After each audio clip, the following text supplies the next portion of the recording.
दोन-तीन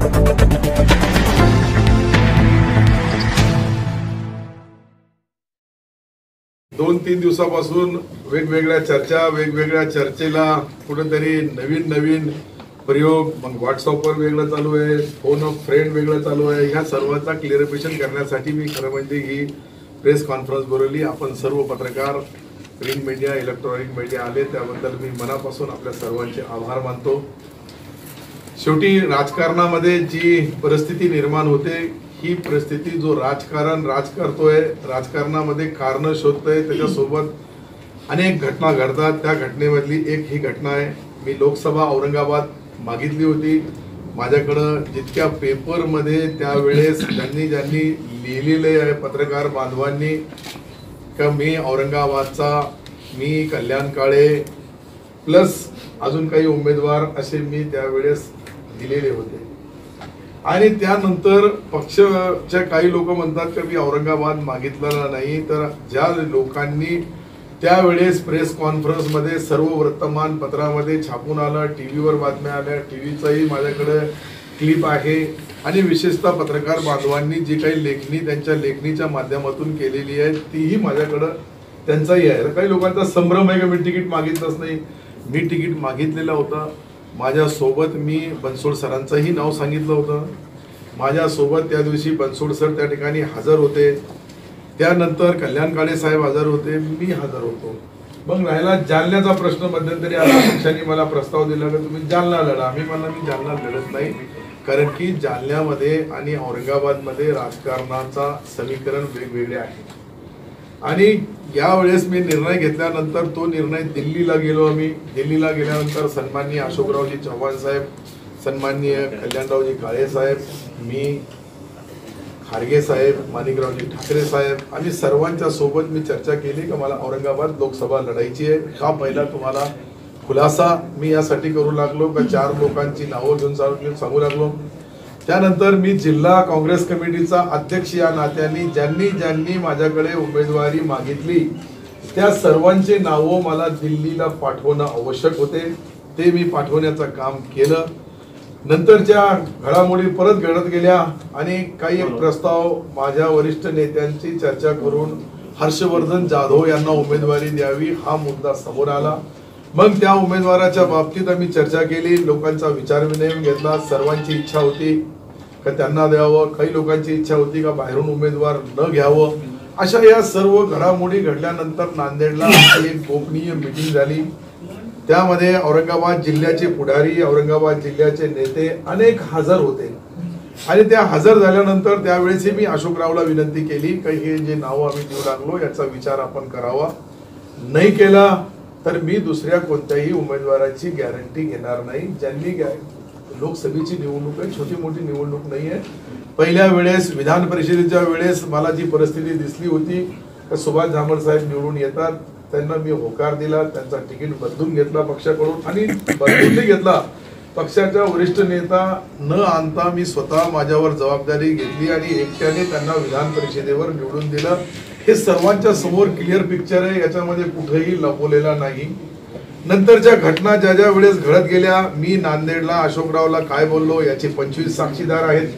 त्या 25 साक्षीदार म्हणून मग अशोकरावजींचा मी जे एक व्हिडिओ क्लिप पाहिला का मला वरिष्ठ दिल्लीमध्ये माझाही ऐकत नाही, मीही राजीनामा देण्याच्या परिस्थितीमध्ये, असा आपल्या नेता बोलल्यानंतर माझ्यासारख्या कार्यकर्त्यांनी काय करावं हा प्रश्न माझ्या समोर उभा राहिला.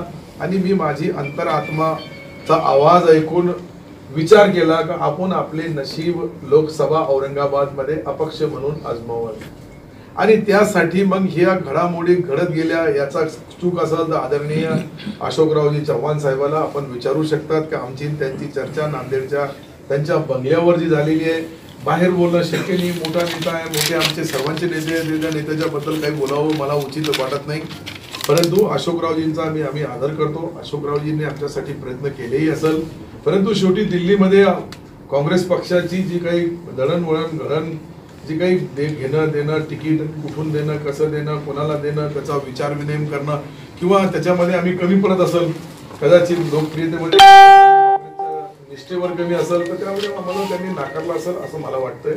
परंतु गेल्या 2 दिवसापासून आदरणीय अशोकरावजी चव्हाण साहेबांनी माझ्याशी संपर्क साधला, त्यांची आमची चर्चा झाली. त्यांनी सांगितलं की तुम्ही लोकसभा कोणतीही लढा, जालना लढा किंवा औरंगाबाद लढा. त्यावर मी त्यांना खुलासा केला का साहेब मी आता माझा चेंडू अपक्ष म्हणून लोकांच्या दरबारी टाकला. अचानक मी त्याला मोड दिला तर लोक म्हणतील का तुम्ही कशा पद्धतीचे राजकारण करू लागले, कुठेतरी कार्यकर्त्याचा विश्वासघात होईल. म्हणून मी 29 तारखेला आता मीटिंग बोलवणार आणि 29 तारखेला आमखास मैदानावर कदाचित मला कार्यकर्त्यांनी आदेश दिला की तुम्ही निवडणूक लढू नका, तर मी निवडणूक लढणार नाही. आणि कार्यकर्त्यांनी सांगितलं का तुम्ही निवडणूक लढा, तर ही काळा दगडावरची रेष आहे की मी निवडणूक लढणार आहे. म्हणजे मी कार्यकर्त्यांचा सारखा एक सामान्य कार्यकर्ता आहे, मी मोठा नेता नाहीये. म्हणून मी वारंवार लोकांना सांगू लागलो का मी माझ्या पद्धतीने ज्यांच्या सोबत मी चाललो ते सोबतचे लोकांचा राहिला प्रश्न. त्याच्यामध्ये मुख्यमंत्र्यांची भेट घेतली तर मी सर्व नेत्यांची भेट घ्यायला गेलो.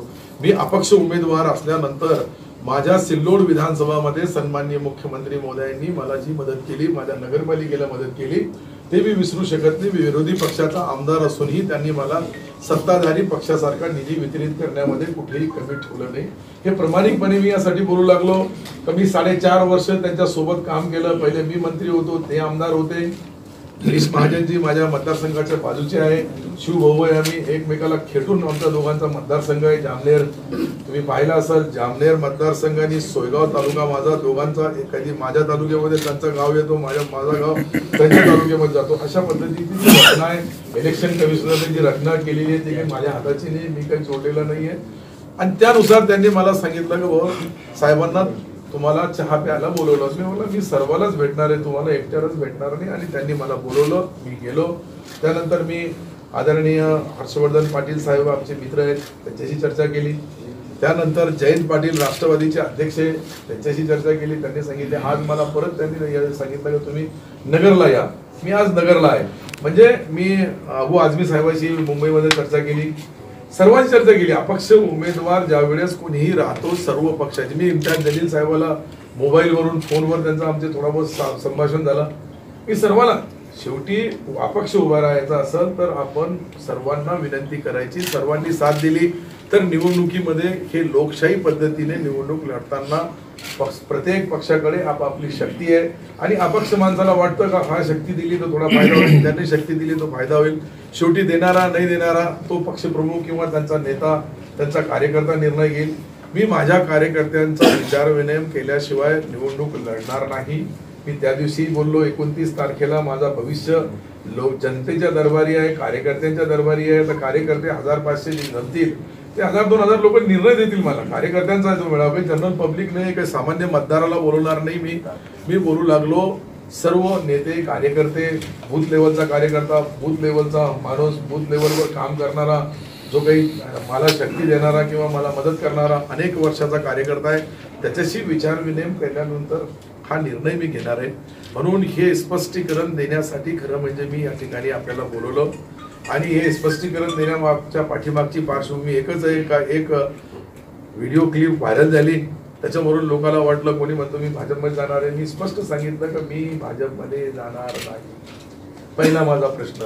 अशोकराव चव्हाणवर माझा पूर्ण विश्वास आहे, ते आमचे नेते आहेत.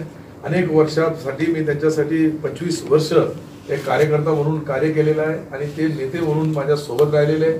आता दिल्लीमध्ये काय घडतं, कसं घडतं हे काही मी बोलत नाही, त्यांच्या व्हिडिओ क्लिपमध्ये जे आलेलं आहे त्याप्रमाणे कार्यकर्त्याला तितकं, तर कोणी स्वाभिमानी कार्यकर्ता असो, आपल्या नेता जे शब्द बोलू लागला त्या शब्दावरून मी माझी जी मनस्थिती तुम्हाला त्याच वेळेस सांगितली, त्या दिवशी सांगितली क्लिपच्या बद्दल. कारण नेता, माझ्या नेत्यांनी मला जे बोलले, मला हे नाही बोलले का तुम्ही अपक्ष लढा, मला हे नाही बोलले ते का पार्टी सोडा. परंतु त्यांची परिस्थिती नेत्यांचा कदाचित दिल्लीमध्ये कोणी ऐकत नसेल तर आम्ही नेत्याला वेठीस कशाला धरायचं आणि आपण कोणासाठी भांडायचं.